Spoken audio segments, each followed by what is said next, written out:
പ്രധാനമന്ത്രി നേരത്തെ ചെങ്കോട്ടയിൽ പതാക ഉയർത്തിക്കൊണ്ട് പറഞ്ഞ വാക്കുകളിലേക്ക് ആദ്യം, അത് കഴിഞ്ഞ മറ്റ് സമഗ്രമായ വിവരങ്ങളിലേക്ക് എത്താം. 140 करोड़ मेरे परिवारजन अगर संकल्प लेकर के चल पड़ते हैं, एक दिशा निर्धारित करके चल पड़ते हैं, कदम से कदम मिलाकर, कंधे से कंधा मिलाकर अगर चल पड़ते हैं तो चुनौतियां कितनी भी क्यों ना हो, अभाव की मात्रा कितनी ही तीव्र क्यों ना हो, संसाधनों के लिए जूझने की नौबत हो तो भी हर चुनौती को पार करते हुए हम समृद्ध भारत बना सकते हैं। हम 2047 विकसित भारत का लक्ष्य प्राप्त कर सकते हैं. ദില്ലിയിൽ നിന്ന് വിഷ്ണു തലവർ കൂടി ചേരുകയാണ് സമഗ്ര വിവരങ്ങളുമായി. വിഷ്ണു, അതായത് 2047 വികസിത രാജ്യമാകും, ഉൽപാദനത്തിന്റെ ഹബ്ബായി ഇന്ത്യ മാറി, കർഷകരാണ് രാജ്യത്തിന്റെ കരുത്ത്, അങ്ങനെ കുറേ അധികം കാര്യങ്ങൾ എല്ലാ സ്വാതന്ത്ര്യദിനത്തിലും റിപ്പബ്ലിക് ദിനത്തിലും ഒക്കെ പറയുന്ന കാര്യങ്ങൾ ഇത്തവണയും പ്രധാനമന്ത്രി പറയുന്നത് കണ്ടു. ഒപ്പം ഈ ഏക സിവിൽ കോഡ് അടക്കമുള്ള വിഷയങ്ങൾ പരോക്ഷമായി സംസാരിച്ചുകൊണ്ടായിരുന്നു, അല്ലെങ്കിൽ പ്രതിപാദിച്ചുകൊണ്ടായിരുന്നു പ്രധാനമന്ത്രിയുടെ അഭിസംബോധന ഇന്ന് ഉണ്ടായത്. എന്താണ് ചെങ്കോട്ടയിൽ പ്രധാനമന്ത്രി പറഞ്ഞതിൻ്റെ ഒരു സമഗ്രമായ രൂപം? മനു, രാവിലെ 7:30 കൂടിയായിരുന്നു പ്രധാനമന്ത്രി നരേന്ദ്രമോദി ചെങ്കോട്ടയിൽ ദേശീയ പതാക ഉയർത്തിയത്. അതിനുശേഷം രാജ്യത്തെ അഭിസംബോധന ചെയ്ത പ്രധാനമന്ത്രി സംസാരിച്ചത് 1.5 മണിക്കൂറിലധികം സമയമാണ്. ഇന്ന് രാജ്യത്തെ അഭിസംബോധന ചെയ്തുകൊണ്ട് പ്രധാനമന്ത്രി സംസാരിച്ചത്. പ്രധാനമന്ത്രി തൻ്റെ പ്രസംഗത്തിൽ തുടക്കത്തിൽ സമര സേനാനികളെയൊക്കെ തന്നെ അനുസ്മരിച്ചുകൊണ്ടാണ് സംസാരിച്ചത്. പിന്നീട് മോദി സർക്കാരിൻ്റെ ഭരണ നേട്ടങ്ങൾ എടുത്തു പറഞ്ഞുകൊണ്ടുള്ള ഒരു പ്രസംഗമാണ് നമ്മൾ കണ്ടത്. അതിൽ തന്നെ നിരവധി കാര്യങ്ങൾ പ്രധാനമന്ത്രി കൂട്ടിച്ചേർത്തിരുന്നു. ജൽജീവൻ മിഷൻ ഉൾപ്പെടെയുള്ള പദ്ധതികൾ, 15 കോടി ഉപഭോക്താക്കളാണ് ജൽജീവൻ പദ്ധതിയിലുള്ളത്. 2.5 കോടി വീടുകളിലേക്ക് വൈദ്യുതി എത്തിക്കാൻ കഴിഞ്ഞു. വിദ്യാഭ്യാസ രംഗത്ത് മികച്ച നേട്ടം കൈവരിക്കാൻ കഴിഞ്ഞിട്ടുണ്ട്. ബഹിരാകാശ രംഗത്തും വലിയ നേട്ടമാണ് രാജ്യത്തിന് കൈവരിക്കാൻ കഴിഞ്ഞത്. ഈ 2047 വികസന ഭാരതം എന്നൊരു ലക്ഷ്യം മുൻനിർത്തിയായിരിക്കണം ഇനി മുന്നോട്ട് പോകേണ്ടത്. അതിനുവേണ്ടിയുള്ള പ്രവർത്തനങ്ങളാണ് ഇനി ഉണ്ടാകേണ്ടത് എന്നതുൾപ്പെടെയുള്ള കാര്യങ്ങൾ പ്രധാനമന്ത്രി നരേന്ദ്രമോദി ഇന്ന് രാജ്യത്തെ അഭിസംബോധന ചെയ്തുകൊണ്ട് പറഞ്ഞിരുന്നു. അതോടൊപ്പം തന്നെ അദ്ദേഹം കൂട്ടിച്ചേർത്ത മറ്റ് ചില കാര്യങ്ങൾ കൂടിയുണ്ട്. പ്രത്യേകിച്ച് സ്ത്രീ സുരക്ഷ ഉൾപ്പെടെയുള്ള കാര്യങ്ങളാണ്. സ്ത്രീ സുരക്ഷയിൽ കൂടുതൽ കർശനമായ നടപടികളിലേക്ക് നീങ്ങേണ്ട ഒരു സാഹചര്യമാണ്. കേന്ദ്ര സർക്കാരിൻ്റെ ഭാഗത്തുനിന്നും അത്തരം കടുത്ത നടപടികൾ ഉണ്ടാകുന്നുണ്ട്. അപ്പോൾ സംസ്ഥാന സർക്കാരുകൾ സ്ത്രീ സുരക്ഷയിൽ കുറെ കൂടി ജാഗ്രത പുലർത്തേണ്ടതുണ്ട്. അത്തരത്തിൽ എന്തെങ്കിലും അതിക്രമം ഉണ്ടായിക്കഴിഞ്ഞാൽ പിന്നീട് അതിനെ ഓർത്ത് പശ്ചാത്തപിക്കുന്ന തലത്തിലുള്ള, അല്ലെങ്കിൽ പിന്നീട് നിലനിൽപ്പ് ഇല്ല എന്ന് ബോധ്യപ്പെടുന്ന തലത്തിലുള്ള നടപടികൾ സംസ്ഥാന സർക്കാരുകൾ കൈക്കൊള്ളണം എന്നൊരു കാര്യം കൂടി പ്രധാനമന്ത്രി ഇന്ന് കൂട്ടിച്ചേർത്തു. ഇതിനു പുറമെ 2047 വികസന ഭാരതത്തിലേക്ക് നോക്കുമ്പോഴുള്ള ചില മാറ്റങ്ങൾ കൂടി പ്രധാനമന്ത്രി ഇന്ന് പറയുകയുണ്ടായി. അതായത് എല്ലാ മേഖലകളിലും സമഗ്രമായിട്ടുള്ള ഒരു പരിഷ്കാരം വേണ്ട സമയമാണ്. അത് നിയമത്തിൻ്റെ കാര്യത്തിലായാൽ പോലും നിയമങ്ങൾ കൃത്യമായി തന്നെ പരിഷ്കരിക്കേണ്ട സമയം അതിക്രമിച്ചു കഴിഞ്ഞിട്ടുണ്ട്. ഇപ്പോൾ പുതുതായി കൊണ്ടുവന്ന ക്രിമിനൽ നിയമങ്ങൾ പോലും അതിന് ഉദാഹരണമാണ്. അത്തരത്തിൽ പരിഷ്കാരം നടത്തിയാണ് പുതിയ ക്രിമിനൽ നിയമങ്ങൾ കൊണ്ടുവന്നത് എന്നതുൾപ്പെടെയുള്ള കാര്യങ്ങളും. ഇതിന് പുറമെയാണ് പ്രതിപക്ഷത്തിനെതിരെയും അത്തരത്തിൽ ചില പരാമർശങ്ങൾ പ്രധാനമന്ത്രിയുടെ ഭാഗത്തു നിന്നുമുണ്ടായി. മോദി സർക്കാരിൻ്റെ ലക്ഷ്യമെന്ന് പറയുന്നത് ഈ രാജ്യത്തോടുള്ള പ്രതിബദ്ധതയാണ്, അതല്ലാതെ ഒരു പബ്ലിസിറ്റി അല്ല മോദി സർക്കാരിൻ്റെ ലക്ഷ്യം.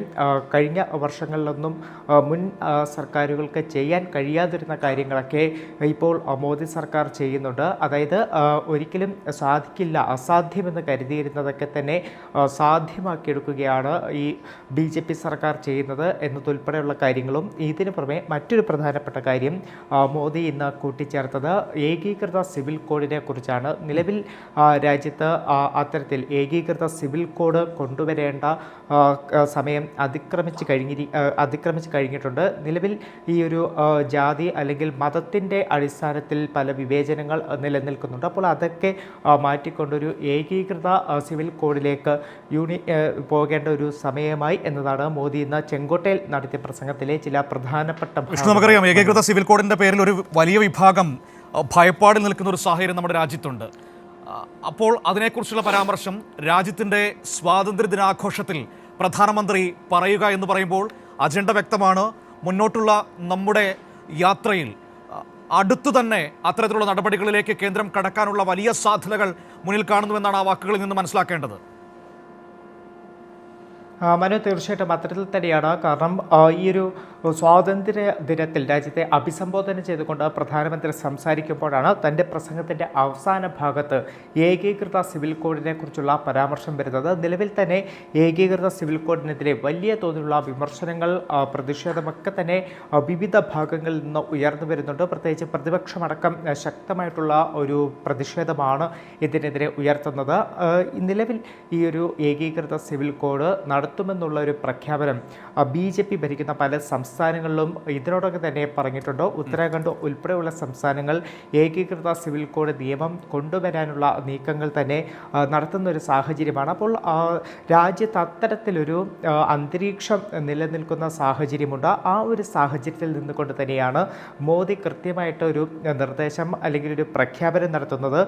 ഏകീകൃത സിവിൽ കോഡ് അത് ഞങ്ങളുടെ അജണ്ട തന്നെയാണ്. ആ ഒരു ഏകീകൃത സിവിൽ കോഡുമായി മുന്നോട്ട് പോകുമെന്നുള്ള ഒരു പ്രഖ്യാപനം തന്നെയാണ് മോദി ഇന്ന് ഈ ഒരു സ്വാതന്ത്ര്യദിന സന്ദേശത്തിൽ നൽകിയത്. മനു, ഒരു കാര്യം കൂടിയുണ്ട്. ഒരു രാജ്യം ഒരു തെരഞ്ഞെടുപ്പ് യാഥാർത്ഥ്യമാക്കുമെന്നും പ്രധാനമന്ത്രി പറയുകയുണ്ടായി. അതായത് ഈ വലിയ എതിർപ്പുള്ള പല വിഷയങ്ങളും, പ്രതിപക്ഷത്തിൻ്റെ അടക്കം ഒരു വലിയ വിഭാഗത്തിൻ്റെ വലിയ എതിർപ്പുള്ള വിഷയങ്ങളിലടക്കം കേന്ദ്ര സർക്കാരിൻ്റെ നിലപാട്, BJPയുടെ നിലപാട് അത് ഇതായിരിക്കുമെന്നാണ് പറയുന്നത്. അപ്പോൾ ഈ നമ്മൾ ഇപ്പോൾ 2029 ആകുമ്പോഴേക്കും ഒരുപക്ഷെ ഒരു രാജ്യം ഒരു തെരഞ്ഞെടുപ്പ് അടക്കമുള്ള നയങ്ങളിലേക്ക് കേന്ദ്ര സർക്കാർ നീങ്ങും.